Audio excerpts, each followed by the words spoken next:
Maka dari pembahasan sujud yang diceritakan tadi Ustadz, ini menarik kesimpulan bahwa sumber ilmu itu ya kan harus sesuatu yang jelas, mutlak, absolut. Ini satu. Berarti ontologinya adalah sudah dengan sendirinya itu mengeluarkan ontologi yang bersifat relatif.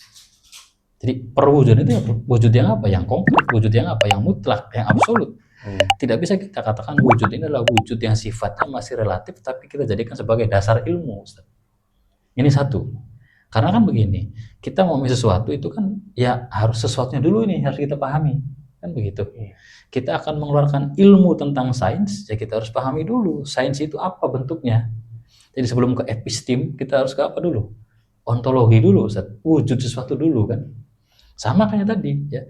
Baik iblis ataupun malaikat, tidak ada yang mengingkari ontologi. Tidak ada yang mengingkari wujud. Tidak ada yang mengingkari eksistensi dan esensinya Nabi Adam. Semuanya menerima itu. Itu menunjukkan bahwa ontologi itu adalah harus sesuatu yang sifatnya mutlak dulu, absolut. Selesai dari relativisme, selesai dari apa? Kemungkinan-kemungkinan yang berubah. Gitu kan? Baik malaikat ataupun iblis semuanya sepakat bahwa itu adalah Nabi Adam dan itu ada. Itu kan?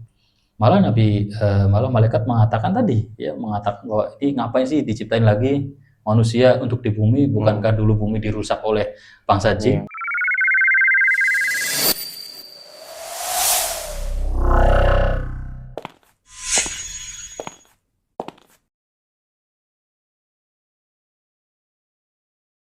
Bismillahirrahmanirrahim. Hadirin pemirsa channel Jalan Terang, masih bersama kami Abdul Aziz Ghazali dan Ustadz Ibnu Muzaki. Kali ini kita akan membahas tentang as-sujud atau at-taslim. Jadi dalam pembahasan al-Islam wal aql disebutkan maudhu' tentang as-sujud. Jadi pembahasan as-sujud ini lebih identik ke at-taslim, karena ketika Allah Subhanahu wa taala memerintahkan para malaikat untuk sujud ke Nabiullah Adam, para malaikat tidak interupsi sama sekali, akan tetapi mereka langsung taslim, kecuali illa iblis, karena iblis merupakan gambaran nafsu atau yang tidak atau enggan untuk taslim. Bagaimana menurut Ustadz Ibnu? Baik, terima kasih ya. Kita langsung kalau saya begini, kalau saya memahami konteks tadi itu karena kitabnya adalah Al-Islam wal Aqlu, Ustaz. Jadi akan saya bawa kepada konteks logik, ya, logika gitu ya, atau rasio. Jadi kalau kita membaca cerita penciptaan Nabi Adam, ya, nanti yang ada konsekuensi penghormatan dari Allah kepada Nabi Adam dengan menyuruh semua makhluk yang ada di situ bersujud, gitu kan. Nah di sini saya akan tarik bahwa malaikat dan iblis ya pada waktu itu ya atau pada kenyataan itu tidak bisa kita katakan sebagai makhluk yang kosong dari ilmu. Dalam arti begini, malaikat yang langsung fauriyah gitu ya. Jadi mengikuti apa yang diperintah oleh Allah, melaksanakan. Dan iblis yang dia tidak hanya membangkang, Ustaz, tapi dia mengkritisi dulu tuh perintah Allah, gitu kan. Apa sih harus pada Nabi Adam? Sedangkan saya lebih baik dibanding Nabi Adam. Allah ciptakan saya dari api, sedangkan Nabi Adam diciptakan dari tanah. Nah, terus ngapain saya harus sujud pada material yang secara nilai lebih baik saya dibanding tanah, gitu kan. Kan anta khalaqtani min nar wa khalaqtahu min tin, gitu kan. Jadi ada semacam kayak interupsi, ada semacam suatu keberatan, gitu kan. Berbeda dengan malaikat yang meskipun secara material diciptakan dari materi yang berbeda, tapi ya fasajada kulluhum, gitu kan. Sifatnya malaikat itu ya langsung sujud saja tanpa ada buat apa, tanpa harus bertanya kita ngapain, tanpa harus bertanya ini ibadah atau bukan, itu kan. Malaikat itu kan langsung sujud saja. Nah, di sini berarti kita pahami bahwa antara malaikat, iblis, dan Adam itu 3 kelompok makhluk Allah yang ketiga itu memiliki ilmu, memiliki kemampuan untuk berpikir, kemampuan untuk menalar, dan kemampuan untuk memahami sesuatu, gitu kan? Baik dari sisi malaikat, dari sisi iblis, dan dari sisi Nabi Adam. Tiga-tiganya adalah memiliki apa? Kemampuan intelektual yang tinggi. Hanya saja malaikat dengan intelektualnya yang tinggi, dia tidak menghilangkan spiritual. Jadi semakin canggih berpikir, semakin tinggi keilmuan, spiritual juga semakin tinggi. Itulah malaikat, gitu kan? Sehingga apapun perintah itu ya dia menjawab dengan dua sensor. Sensor pertama adalah sensor keilmuan, yang kedua adalah sensor spiritual. Sensor intelektual apa? Ya malaikat sendiri kan bertanya ketika Allah menciptakan Nabi Adam, buat apa sih menciptakan Nabi Adam gitu kan? Bukankah di dunia itu rusak gara-gara ada makhluk yang Allah ciptakan tapi akhirnya dia apa? Merusak dunia dan lain-lain. Tapi kata Allah apa? Ya kita lebih tahu dari kalian dan kalian nggak tahu apa-apa. Terus kata malaikat subhanaka, apa itu yang mengatakan bahwa kita tidak mengerti apa-apa kecuali Subhanaka la ilma lana illa ma'alamtana innaka antal alimul hakim. Itu kan adalah suatu sensor intelektual dari siapa? Dari malaikat terkait siapa? Penciptaan Nabi Adam. Sensor spiritualnya adalah ketika disuruh sujud, ya langsung sujud, gitu kan? Karena secara spiritual pastilah malaikat juga memahami bahwa ini bukan permasalahan dia tunduk kepada manusia, tapi apa? Nurut kepada perintah Allah. Sehingga perintah itu dijawab oleh malaikat dengan sensor intelektual dan sensor spiritual. Kalau kita lihat ke iblis, dia hanya melihat dari sensor intelektual. Itu apa? Berani menginterupsi, gitu kan? Berani berpendapat, berani mengingkari, berani membangkang. Dan dia kehilangan sensor apa? Spiritual. Sehingga akhirnya apa? Dia lebih baik bermusuhan dengan Nabi Adam. Dia lebih baik bermusuhan dengan malaikat daripada harus apa? Tunduk kepada Nabi Adam tadi.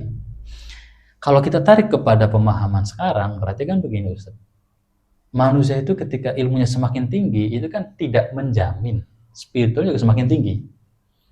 Maka antara sensor intelektual dan sensor spiritual itu harus beriringan.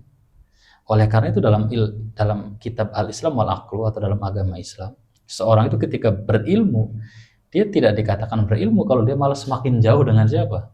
Dengan Allah atau dengan agamanya atau dengan keyakinannya. Justru dalam Islam itu disebutkan bahwa ya orang kalau semakin tinggi ilmunya, ya semakin tinggi pula amalnya. Karena antara intelektual dan spiritual dalam Islam itu tidak boleh apa? Tidak boleh dipisah. Karena konsekuensinya adalah kalau dipisah, iblisiyah tadi yang memisahkan antara intelektual dengan spiritual.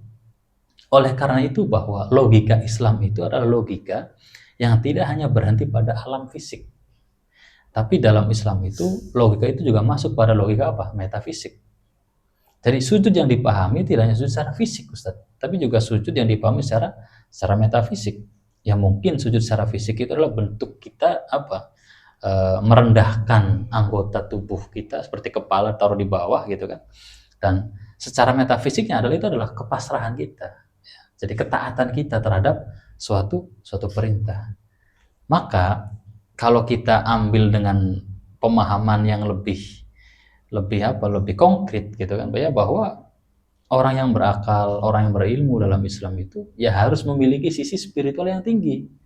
Yaitu apa? Bahwa dia harus sadar bahwa di sana ada keilmuan, yang keilmuan ini mungkin belum kita kuasai, belum kita pahami. Dan juga kita memiliki kesadaran bahwa ilmu kita itu terbatas pada batasan-batasan yang sudah ditentukan. Sehingga kan kita semakin berilmu dalam Islam itu bukan berarti akal kita semakin independen, tapi akal kita semakin sujud kepada Allah. Jadi bukan berarti keilmuan di dalam agama Islam itu adalah ilmu yang benar-benar independen dari agama atau dari wahyu. Tapi bagaimana keilmuan kita ini akhirnya bisa sinkron, bisa harmoni dengan wahyu. Sehingga semakin tinggi orang itu memiliki ilmu, maka semakin tinggi pula tingkat harmonisasinya atau sinkronisasinya dengan ayat Al-Quran atau dengan hadis Nabi. Ya bahasa gampangnya begini, orang yang banyak ilmu akan sedikit ingkar, ya kan? Tapi orang yang sedikit ilmu akan banyak ingkar. Kan secara quotes kan begitu. Jadi kayak tong kosong nyaring bunyinya gitu. Jadi semakin tinggi ilmu seorang ya semakin apa? Semakin lebih terbuka untuk menerima apa? Menerima perbedaan. Tapi ketika semakin rendah ilmu seorang maka dia akan apa? Semakin tertutup terhadap perbedaan. Nah, maka dari fenomena sujud ya yang dilakukan oleh iblis, yang dilakukan oleh malaikat dan diingkari oleh iblis, itu bisa kita paham bahwa di situ ada apa? Ada kesadaran intelektual dan ada kemapanan spiritual. Ini yang akhirnya harus kita bawa ke ranah yang lebih konkret bahwa ilmu di dalam Islam itu tidak hanya selesai pada level intelektual, tapi bagaimana level intelektual ini akhirnya juga apa? Beririsan dengan level spiritual. Sehingga semakin tinggi ilmu seseorang ya semakin menerima kebenaran wahyu. Semakin rendah ilmu seorang ya maka akan semakin banyak mempertanyakan apa? Mempertanyakan wahyu. Dari situ akhirnya kalau kita ambil dari logika filsafat ilmu ya kita pahami bahwa sumber kebenaran itu ya harus yang absolut, harus yang mutlak. Tidak bisa sumber kebenaran itu adalah relatif.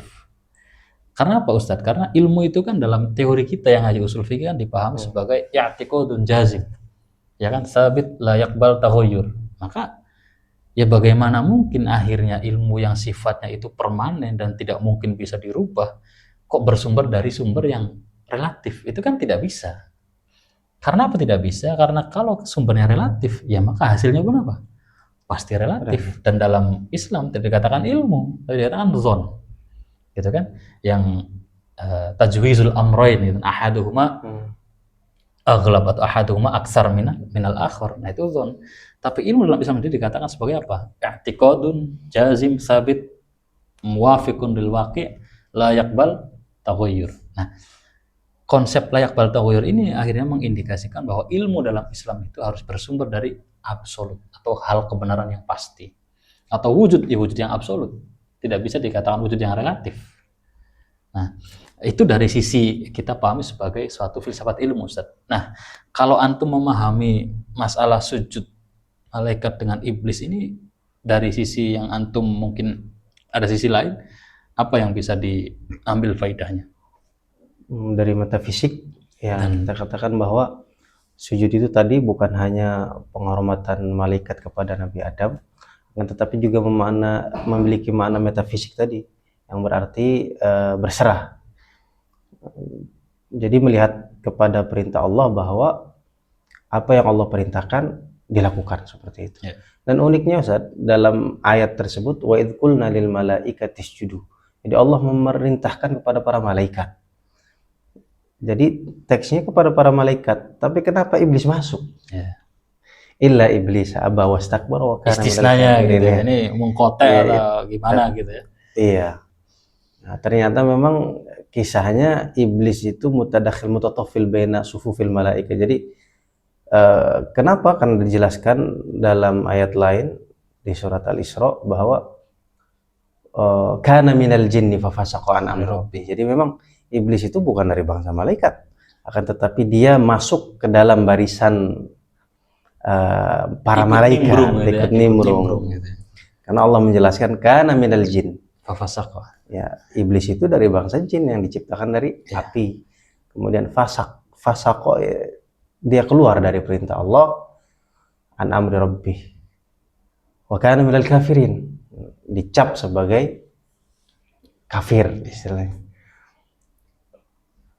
Dan ini membuktikan bahwa iblis adalah contoh yang mengedepankan hawa nafsu ketimbang akalnya.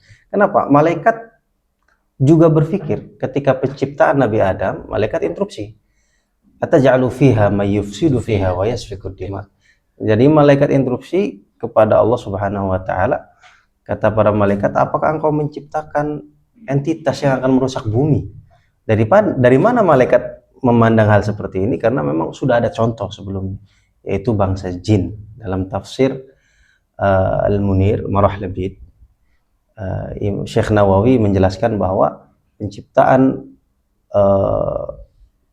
yang menempati muka bumi pertama kali adalah bangsa jin sebelum bangsa manusia. manusia diturunkan, termasuk Nabi Adam dan Siti Hawa. Begitu kira-kira Ustaz. Iya. Terus Menarik Ustaz. Kalau kita masuk, kalau saya lebih mengkaji ayat sujud ini lebih mendalam dan lebih meluas dari sisi filsafatnya, dari sisi kayak filsafat ilmunya atau metodologi berpikirnya, itu kita akan memahami begini Ustaz, bahwa yang kita pahami dengan teori ini adalah dalam memahami sesuatu, ya kita kembali ke ilmu tadi. Menurut antum kan ilmu begitu kan, maksudnya bahwa ilmu itu adalah i'tiqadun jazim gitu kan, bahwa dia tidak mungkin bisa berubah. Jadi gambarannya begini Ustaz. Jadi kalau saya katakan ini adalah HP gitu ya maka antum katakan ini adalah HP. Tapi kalau misalnya begini Ustaz, bisa tidak ini kita katakan bukan HP dengan bayaran, kalau antum mengatakan ini bukan HP akan saya bayar dengan bayaran sekian puluh juta atau sekian puluh ribu gitu kan. Bisa nggak kira-kira? Ya tetap tidak bisa kan? Dari penamaan atau bagaimana? Ya bisa jadi ada orang yang mengatakan ini mungkin ya katakan HP tapi dengan nama lain atau istilahnya elektronik yang canggih dan sebagainya. Nah itu kan berarti kan tidak mengingkari, tapi hanya dengan bahasa yang lebih gampang saja, dengan bahasa teknis atau dengan bahasa praktis saja. Tapi kan tetap, misal saya bisa sulap nih Ustaz, ini bukan HP, buktinya apa? Buktinya akan saya sulap bahwa yang tidak ada menjadi ada gitu loh. Saya mengeluarkan sesuatu gitu. Apakah itu bisa merubah keyakinan bahwa ini adalah HP? Kan tetap tidak Ustaz. Iya. Karena kan layak baltaghuyur dengan cara apapun, ya itulah ilmu.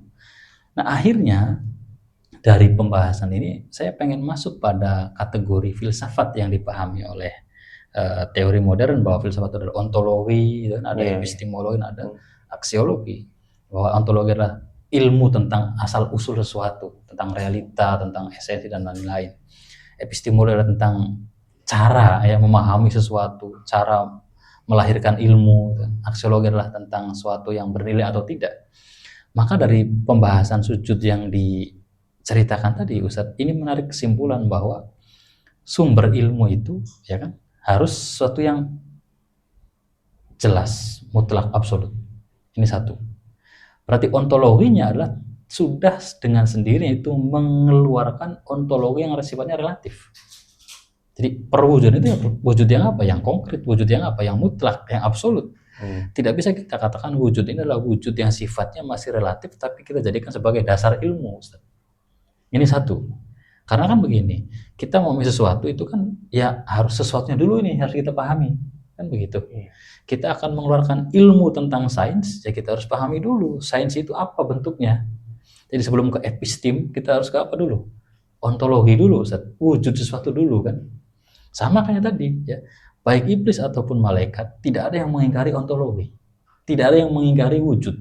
Tidak ada yang mengingkari eksistensi dan esensinya Nabi Adam. Semuanya menerima itu. Itu menunjukkan bahwa ontologi itu adalah harus sesuatu yang sifatnya mutlak dulu, absolut. Selesai dari relativisme, selesai dari apa? Kemungkinan-kemungkinan yang berubah. Gitu kan? Baik malaikat ataupun iblis, semuanya sepakat bahwa itu adalah Nabi Adam dan itu ada. Itu kan? Malah malaikat mengatakan tadi, ya mengatakan bahwa ini ngapain sih diciptain lagi manusia untuk di bumi? Bukankah dulu bumi dirusak oleh bangsa jin? Ngapain diciptakan lagi ya Allah?